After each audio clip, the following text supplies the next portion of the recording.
Cześć, tu Wiesława. Drodzy widzowie, stawiamy kolejny krok w naszej podróży po Sycylii. Przypomnę tylko, że znajdujemy się na wschodnim wybrzeżu wyspy, a naszą bazą wypadową jest Catania. A co w dzisiejszym odcinku? Dzisiaj jedziemy autobusem do Acitrezzy, na wybrzeże Cyklopów. A co później? Zobaczymy. Zapraszam na film.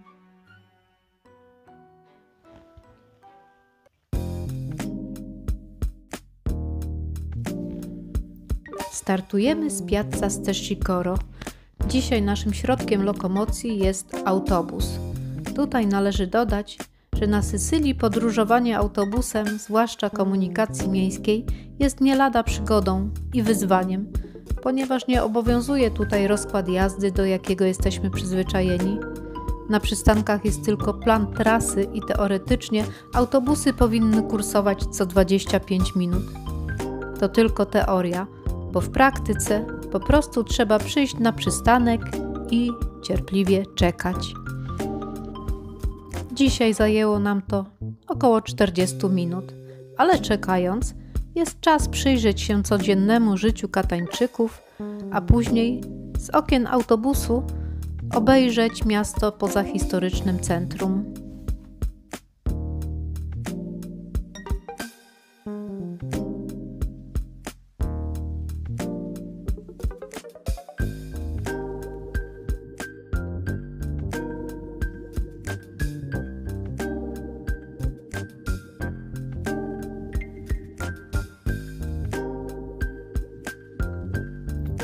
Mijamy dworzec Catania Centrale, a stąd już widać wybrzeże Morza Jońskiego, usłane robiącymi niesamowite wrażenie czarnymi bazaltowymi skałami. Na trasie wzdłuż wybrzeża leżą miasteczka, których nazwy zaczynają się od Aci. Jest ich 9. Legenda mówi, że Polifem mieszkający w jaskini na Etnie zakochał się w nimfie Galatei, która była wybranką Akisa. Kiedy Cyklop z wierzchołka Etny zobaczył czule obejmujących się kochanków, odłamał kawał skały i rzucił nią w kierunku Akisa. Jego ciało rozpadło się na 9 kawałków, a krew utworzyła rzekę Aci płynącą u stóp Etny.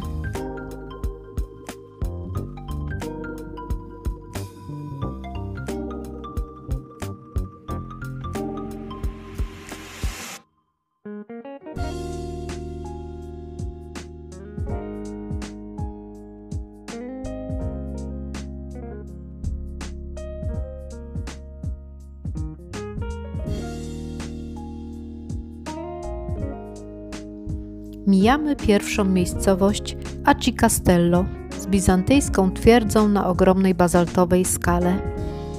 A w kolejnej, czyli w małej wiosce rybackiej Acitrezza, zatrzymamy się na dłużej. Niewątpliwie Acitrezza odwiedzana jest przede wszystkim za sprawą niesamowitych formacji skalnych, nazywanych wyspami Cyklopów.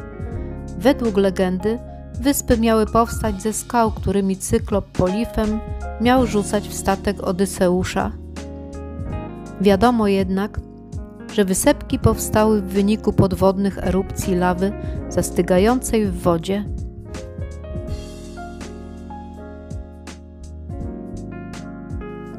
Najciekawszą jest ta wyspa po lewej stronie, wyspa Lakea, na której mieści się stacja badawcza Uniwersytetu Katańskiego. W 1998 roku utworzono tutaj rezerwat przyrodniczy wyspy Lakea i skał Cyklopów. Lakea jest niezwykła pod względem przyrodniczym i żyje tutaj wiele endemicznych gatunków roślin i zwierząt, między innymi jaszczurki i pająki. Wokół wysp panują świetne warunki do nurkowania.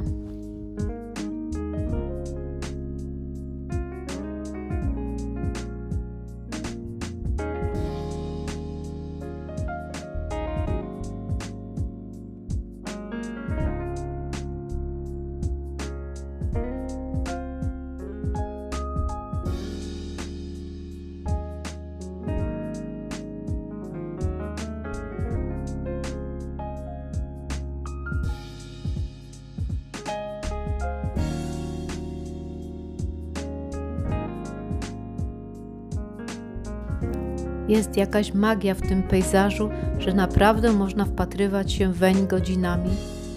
Ale czas zjeść śniadanie.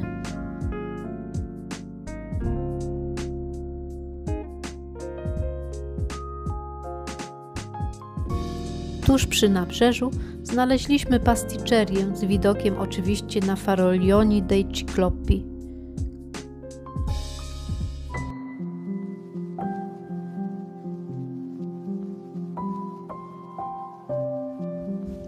A po śniadaniu niektórzy ucięli sobie krótką drzemkę ukołysani szumem fal albo słodyczą brioszki z ogromną ilością czekolady.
A Citrezza znana jest również dzięki powieści Rodzina Malavogliów Giovanniego Vergi, katańskiego pisarza, który właśnie tutaj w małej wiosce rybackiej umiejscowił akcję swej powieści, opowiadając historię rodziny rybaków przeżywającej trudy i problemy XIX-wiecznej Sycylii.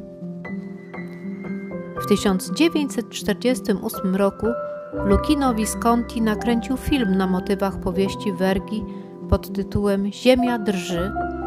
W filmie wystąpili w większości mieszkańcy Acitrezzy. Mijamy mały port z kolorowymi łodziami, kościół i schodami do góry wspinamy się do miejsca, które przeniesie nas w czasy Malavogliów, do domu pod Nieszpółką.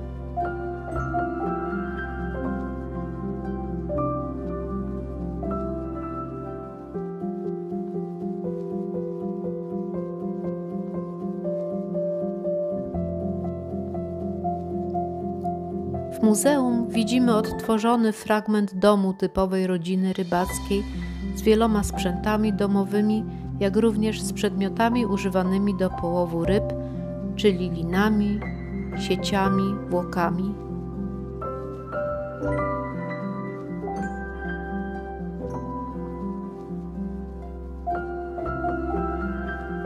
Jest też dużo fotografii uwieczniających momenty z życia wioski oraz kadry z filmu Viscontiego. Są tutaj również listy Vergi do jego brata Pietro.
Niestety, pogoda nie jest dziś dla nas zbyt łaskawa i bardzo się pogorszyła. Nadciąga coraz więcej chmur, a my żegnamy Acitrezzę i oddalające się skały Cyklopów i idziemy na pieszo do następnej miejscowości Acireale.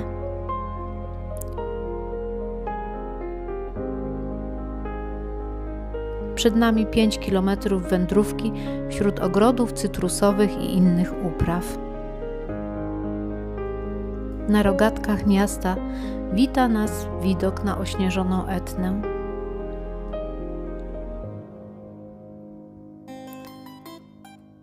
A pierwsze uliczki prezentują walory sycylijskiego baroku ze zdobieniami na elewacjach budynków i skutymi z metalu balustradami balkonów, przyczerniona pyłami wulkanicznymi z Etny. I tutaj należy wspomnieć, że w 1693 roku miasto zostało prawie całkowicie zniszczone w wielkim trzęsieniu ziemi. Odbudowane po tej katastrofie Acireale przetrwało do dnia dzisiejszego i stanowi ważny punkt dla miłośników architektury.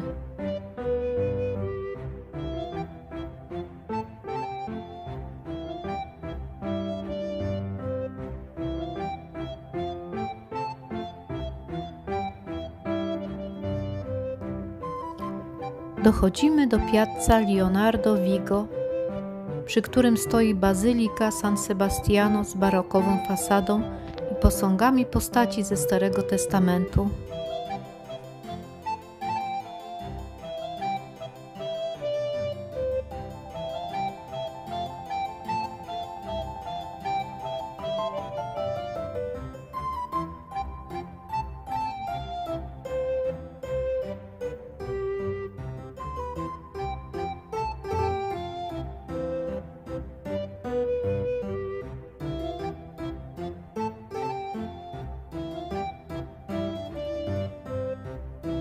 W bezpośrednim sąsiedztwie bazyliki widzimy drewniany kiosk z końca XIX wieku. Działkę, na której się znajdujemy, kupił w 1866 roku baron Agostino Penisi di Floristella na budowę placu ogrodowego, którą następnie przekazał gminie.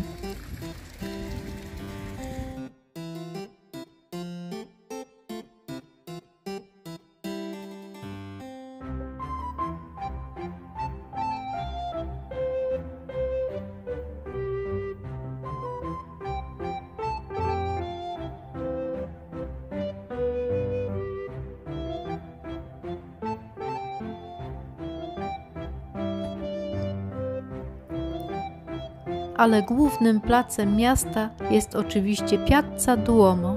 Znajdują się tutaj katedra z 2 dzwonnicami, poświęcona zwiastowaniu Najświętszej Marii Panny i Świętej Wenery, patronki Acireale, oraz bazylika Świętego Piotra i Pawła, a także Palazzo Municipale z charakterystycznymi balkonami. Piazza Duomo jest miejscem corocznego kolorowego karnawału. Biorą w nim udział przygotowywane przez cały rok groteskowo-alegoryczne pojazdy wiozące legendarne lub współczesne postacie wykonane z papier-mâché oraz kwiatów. W ramach karnawału w XVII wieku odbywały się również bitwy na cytryny i pomarańcze. Podobno pod placem przepływa rzeka Aci i w ciszy nocą można usłyszeć szum wody.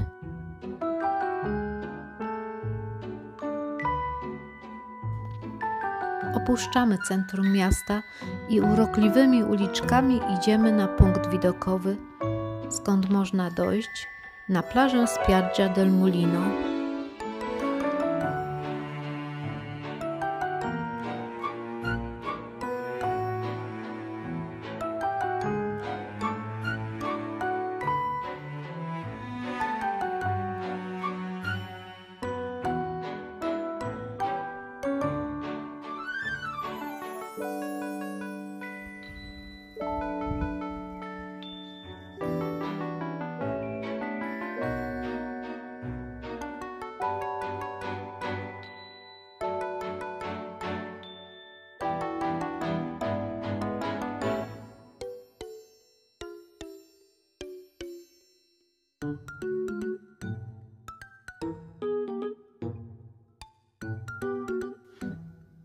Niestety, pogoda coraz bardziej daje się we znaki i zaczyna padać deszcz. Dlatego wracamy na Piazza Duomo, klucząc w plątaninie uliczek, mając wrażenie, że przemieszczamy się w starej fotografii zrobionej w sepii.